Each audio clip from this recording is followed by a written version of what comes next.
I'm targeting my policy pitch at the Mississippi River Gulf of Mexico Nutrient Task Force, who are a federal state coalition specifically formed to provide direction and support to their members in abating nutrient pollution to the Gulf of Mexico and ultimately reduce the size of the dead zone.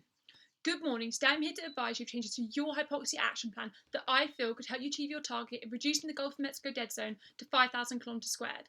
Despite your work on the issue for over 20 years, nutrient nodes in the Mississippi River Basin, the primary cause of hypoxia, have not fallen since the 1980s, and the size of the dead zone continues to grow.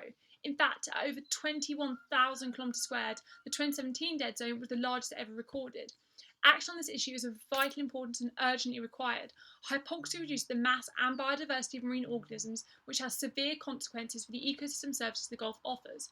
For example, the EPA has found hypoxia reduces the size of valuable brown shrimp, and overall, the National Oceanic Administration estimate Gulf of Mexico hypoxia costs the economy $82 million a year.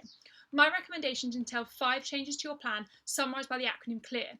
C is for compulsory compliance. Currently, nutrient management is voluntary for farmers, but I suggest you make the use of key strategies such as cover crops a condition of eligibility for federal farm programs. L is for linking livestock and crop farmers. You should provide infrastructure and logistical support to link livestock farmers, who often dump excess nutrient-rich manure into waterways, and crop farmers, who are deficient in manure but could use it in place of artificial fertilisers.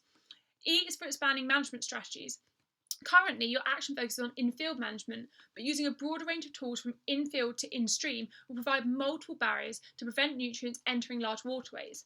A is for alternative crops. A study in the Journal of Soil and Water Conservation has shown that corn, often grown for biofuels in the Mississippi Basin, absorbs as little as 40% of the fertiliser applied to it. Instead, you should advise farmers to grow other fuel crops such as switchgrass, which require less fertiliser and could reduce nutrient loads by up to 25%. Finally, R is for restoring historic wetlands, which could absorb excess nutrients and provide other co-benefits such as greenhouse gas mitigation.